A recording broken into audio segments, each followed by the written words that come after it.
Hello and welcome back. So today we are going to be looking at one of the very last topics in the whole course. We're so nearly there. Now this topic is essentially on two issues of tension, and what we need to know is kind of a broad overview of these two issues and why this is still ongoing. So towards the end of the 1960s, there's greater dialogue between the two superpowers. Things are getting better, and both sides show they want to kind of avoid these problems. However, there are still huge mistrust between the two countries, and both countries still have nuclear weapons. So unresolved tension is still a really big concern to us on a world stage. Now, we need to learn about two examples of tension that occurred in the 1960s.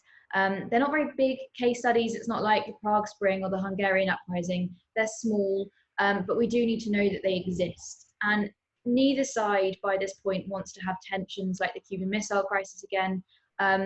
So we're going to look at the issue of human rights. I'm going to look at the issue of the Vietnam War, which is still ongoing. You know, it feels like we looked at the war so long ago and it's still going on. Okay, so two issues of tension that by the end of the 1960s are still there, still present. They're not big issues, but they're smaller underlying problems that have been ongoing for a long time. And they're kind of standing in the way of this whole scenario kind of reaching a peaceful resolution. Right, the first issue we're going to go over is the idea of human rights. Now, there is huge concern over human rights in the Soviet Union, particularly from the West, who look on and think there's been big human rights abuses by the Soviet government towards their own people. The Soviet government have denied Russian people civil rights and free speech. In the years that followed Stalin's death, Khrushchev did ease these restrictions that people faced, but Brezhnev has once again cracked down and limited individual freedoms. Robert Conquest, who's a historian that often writes on Soviet history, has described the Soviet parliament as at which no hand was ever raised in opposition or abstention. So, you know, the idea that parliament is supposed to be the place where people discuss ideas and stop ideas, and the opposition say, you know, no, we need to do this or we need to do more of this. And actually in Soviet parliament, in Soviet political discussions, nobody says no. Nobody criticizes the view of the leader because everyone is too fearful of what might happen to them. We have censorship, which is where we are monitoring the press and only allowing certain things to be published. This is pervasive and strictly enforced. Many scientific discoveries and principles such as genetics are actually suppressed in the Soviet Union. They're called kind of bourgeois ideas. So lots of things have been stagnated, lots of things that maybe in the West people take for granted. Another issue of human rights that has been very much targeted in the Soviet Union is the idea of religion. And the Soviet Union promoted a Marxist-Leninist atheism. So atheism is where you don't believe in God, you don't believe in a faith. Now, the regime confiscated church property, it ridiculed religion, it harassed believers, and it taught atheism in school. Priests were tortured and sent to prison camps. I've actually got a picture here of a priest being humiliated and arrested. Some priests were sent to labor camps, some priests were sent to mental institutions or asylums, hospitals. Some even faced execution. So the Soviet Union had an extensive prison system, which included the use of the gulags in Siberia. Now, while the gulag system ended definitively in 1960, Khrushchev ended that. That was prison camps in Siberia where it's really snowy, really tough to survive in these really horrible prison camps. And under Stalin, lots of people would be sent there for extremely long periods of time with no real way out and, you know, no justifiable reason why they're there. Anyway, Khrushchev ends this system in 1960, but despite the ending of the gulag system, penal labor, which is the idea of unfree labor, so people who are imprisoned providing labor, is still being used all the way through Brezhnev. So we still have this issue of prison camps and arrests and unfair being detained unfairly. Emigration and travel abroad is not allowed without explicit permission from the government. For a long time, peasants aren't even able to leave the town that they live in, because to do that you need an internal passport. So in England, if I decide I want to go and move to York or Leeds or Manchester or wherever I want to go, off I go. I just go.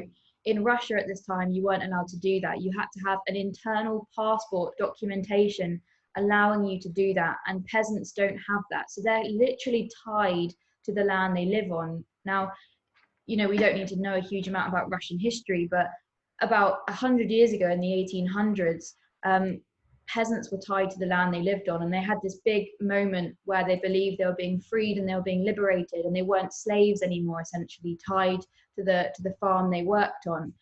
But we're in the 1960s and still peasants aren't allowed to freely move around the country. So that shows us that we have significant problems. Any attempt to illegally travel abroad or travel within Russia would get you a prison sentence of between 1 to 3 years. So you add to this situation 2 examples of things that happened in the 50s and 60s. We have Hungary in 1956 and Czechoslovakia in 1968. Now, they're both very high-profile examples of the Soviet government's lack of respect for human rights. In the first half of the Cold War, the USA had kind of viewed it as American freedom versus Soviet oppression. And unfortunately, human rights hadn't really been much of a priority. Leaders within the Eastern Bloc were hesitant and reluctant to push for it, as they didn't want to damage their relationship with the USSR. As we've seen in both these cases, when people push back, the Soviet army has been seen to kind of invade and come in. The West called for greater freedoms, but were likewise unwilling to prioritize it above the improving relationship with the USSR. It wasn't a priority. It wasn't worth risking that nuclear war just to try and give Soviet people living within the Soviet Union better human rights. However, it does remain a source of tension and something which the West is unhappy about. There are a couple of individuals who kind of risk everything to speak out or challenge the government about these human rights issues in Russia. Okay, so the first person I want to talk to you about is this man, and his name is Andrei Solzhenitsyn. Alexander was a Russian novelist, philosopher, historian, and political prisoner.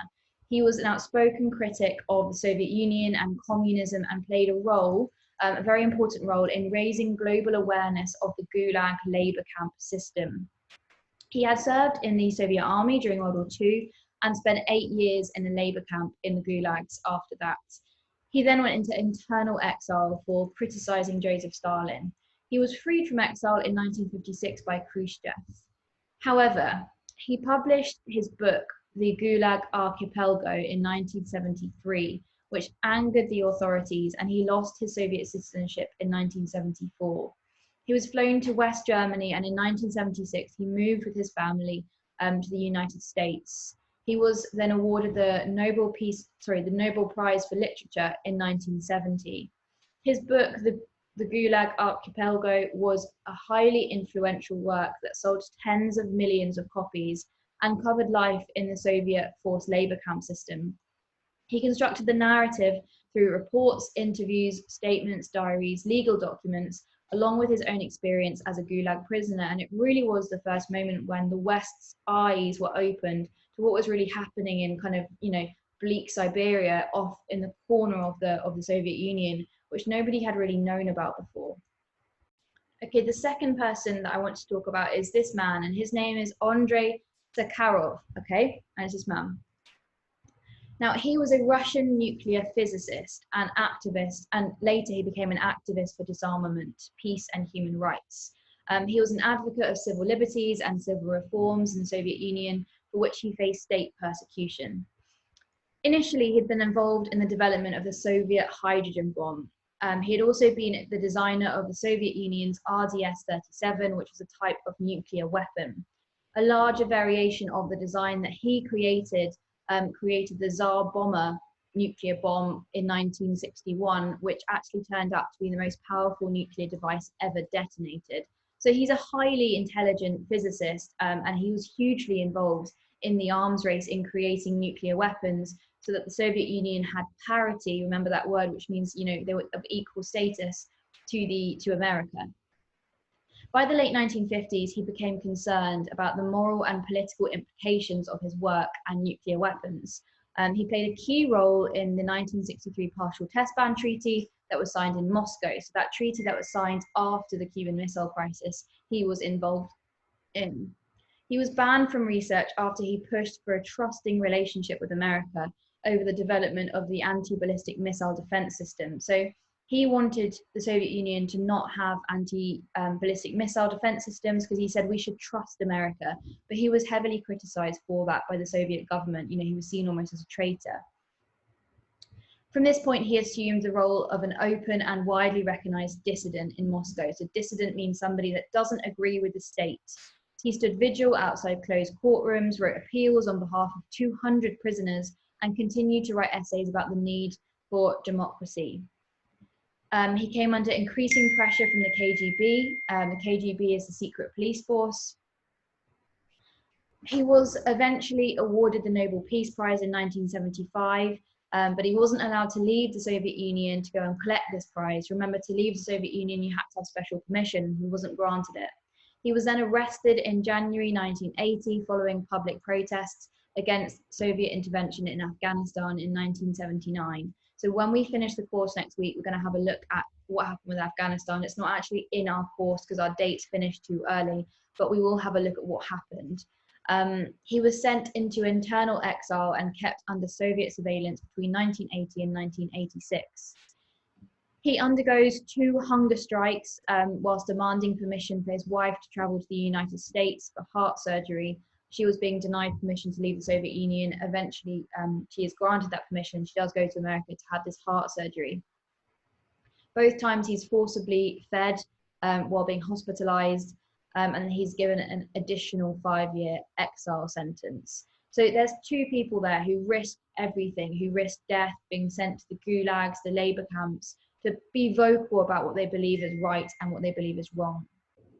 Right, the second issue and source of tension is this ongoing problem of Vietnam. Now, if you remember when we did Vietnam all those weeks ago, we went through all the different leaders, different presidents, and talked about how their intervention in Vietnam changed. So if we remember rightly, we've got Harry Truman, who gives money to the French to help them in that 9-year war against the Viet Minh. We've then got Eisenhower, who gives money and advisors to help South Vietnam against the Viet Cong.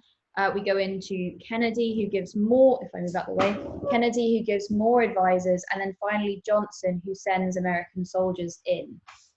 So all of these different American presidents are playing a role in continuing that conflict in Vietnam. The aim had been to halt the spread of communism in Asia, a policy seen by the Soviets as an attempt by the Americans to force their ideology on a region that was embracing communism. Continued presence in Vietnam was a concern for both the Soviets and other communist countries, particularly China. Now, by the end of the 1960s, the Vietnam War had cost the lives of around 58,000 US soldiers and had become increasingly unpopular in America. It had become clear the war was unwinnable and that American withdrawal was necessary. President Johnson and President Nixon, who follows Johnson, had both made ending the war a priority, but neither wanted to accept defeat over this. More and more soldiers were poured into Vietnam, along with more and more money, and the death toll continued to increase. American people were finding it very difficult to accept an improved relationship with the USSR and the Soviet Union, whilst American servicemen were still going to their deaths fighting communism.